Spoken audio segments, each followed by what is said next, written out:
A segunda lei que o Dr. Hammer escreveu leva o nome de Lei da Evolução Bifásica das Doenças.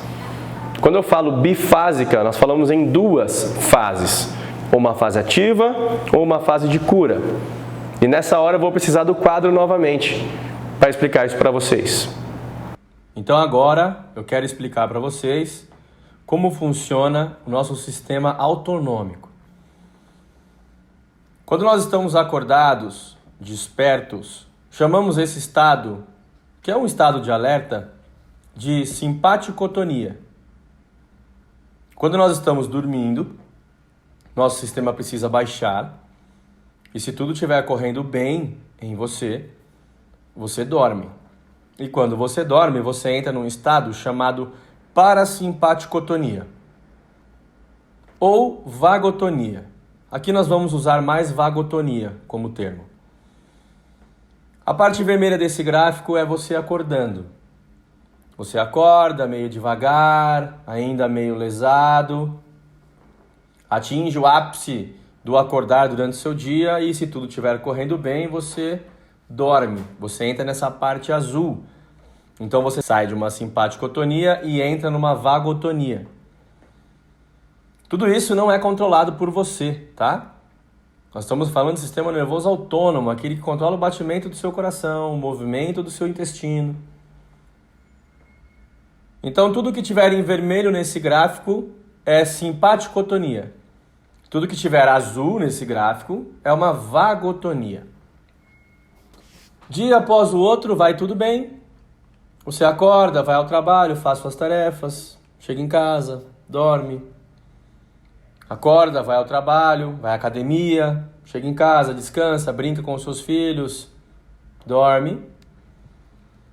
Só que um determinado dia, você toma um choque biológico. Você passa por um DHS. No momento que acontece o DHS, de forma inesperada, dramática e vivida com sentimento de solidão, o seu corpo vai entrar numa hipersimpaticotonia. Imagine que você está no seu trabalho, muito concentrado, fazendo as suas tarefas, até que você recebe a notícia que seu filho foi sequestrado. Você foi pego de uma maneira inesperada, o impacto emocional disso é tremendo, e naquela hora você vive com um sentimento de solidão. Você se vê sozinho naquela hora. Características de um choque biológico.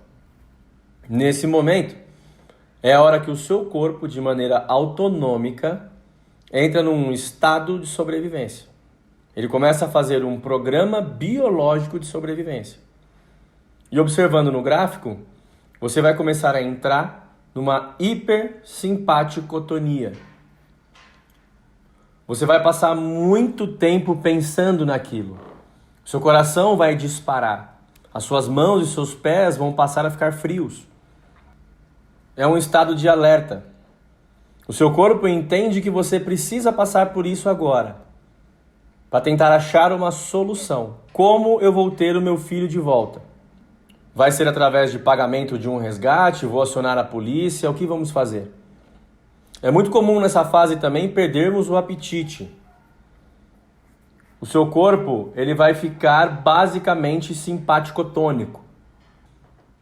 Via de regra, nesse momento o seu corpo não vai ter nenhum sintoma. Lembre-se, via de regra. Você não vai ter dor, vai conseguir ficar acordado por muito mais tempo. Seus pensamentos vão ficar extremamente acelerados e o objetivo disso é encontrar a solução para aquele choque biológico que você passou. Passe o tempo que passar, um determinado dia, a polícia estoura o cativeiro e consegue trazer o seu filho de volta. Nessa hora, o conflito foi resolvido.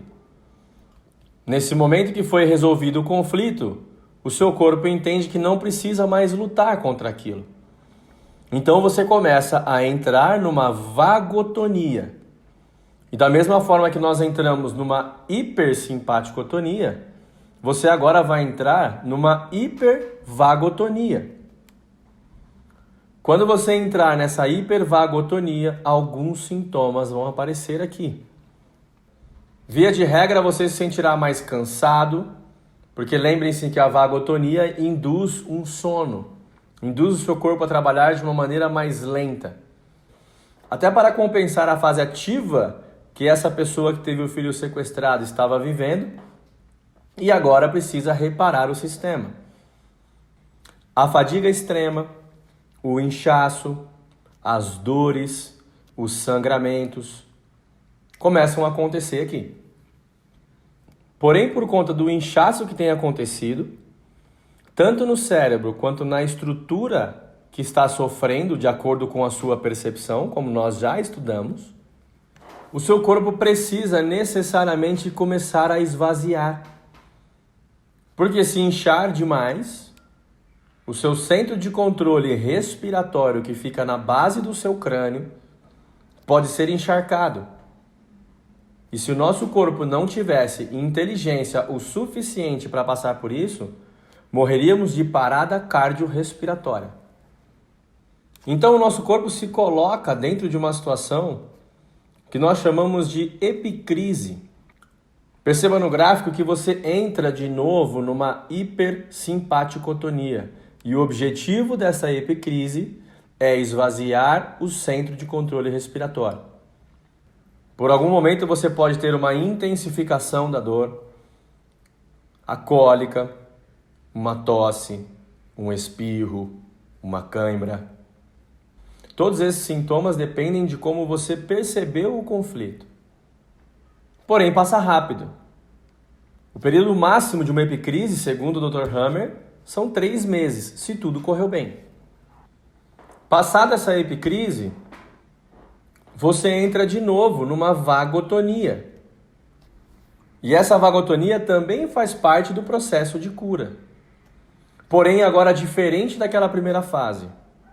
Diferente da fase de cura A, aqui na fase de cura B, acontece uma eliminação do líquido. Tanto que nós chamamos essa fase de fase exudativa. É quando você vai fazer mais xixi, quando você vai ter suor noturno. E via de regra, as dores já começam a cessar. Se tudo correu bem, o seu corpo tende a voltar para uma normotonia. Aquele ciclo que nós falamos lá no começo. Dia, noite, simpaticotonia, vagotonia. Agora entenda que muitas pessoas não conseguem se curar dos processos. E agora eu quero falar para vocês quais são os motivos que as leis biológicas do Dr. Hammer mencionam em relação às doenças crônicas. Preste bem atenção, porque você pode ser uma dessas pessoas. Uma vez que seu corpo entrou numa fase de cura, naturalmente, o seu corpo terminaria esse processo. Se ele foi capaz de fazer, ele também é capaz de desfazer. Porém, tem algumas questões que nos deixam numa doença crônica. Acompanhe o meu raciocínio. Você vinha numa situação normal, de normotonia, de repente sofreu um DHS. Passado esse período, o seu corpo se curou. Entrou numa fase mais vagotônica. Por uma questão de sobrevivência e segurança do nosso próprio corpo, você entra numa epicrise para que você não morra de uma parada cardiorrespiratória. Logo em seguida, você entraria numa fase de cura, essa fase B. Terminado esse processo, você voltaria para uma normotonia. Existem 4 situações que nos deixam numa doença crônica. A primeira das situações são alguns remédios. Alguns remédios remediam a cura. E quando você acha que muitas vezes está curando o sintoma, você só está remediando.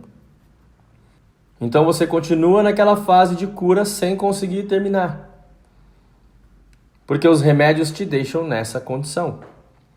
Veja bem, nós não estamos falando para você parar de tomar o remédio. Nós estamos mostrando uma descoberta do Dr. Hammer. A escolha de tomar ou não o remédio fica a seu critério. Depois do remédio, uma outra situação que nos deixa numa doença crônica são o que nós chamamos de releituras ou trilhos, como você pode escutar por aí. O exemplo que nós demos aqui foi em relação a um sequestro, lembram?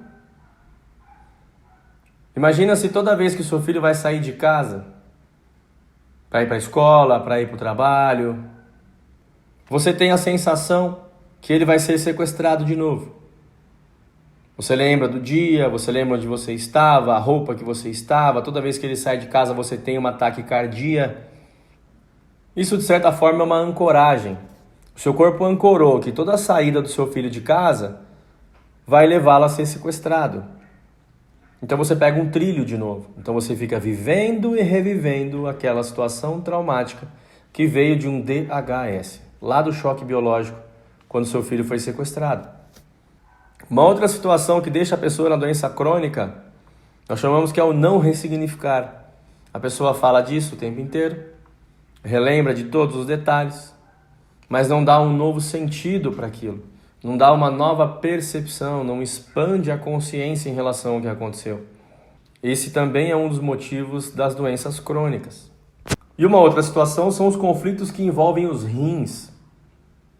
Sensação de solidão, de abandono, de maus tratos, de meu mundo desabou, quase afogamento, situações com problemas financeiros.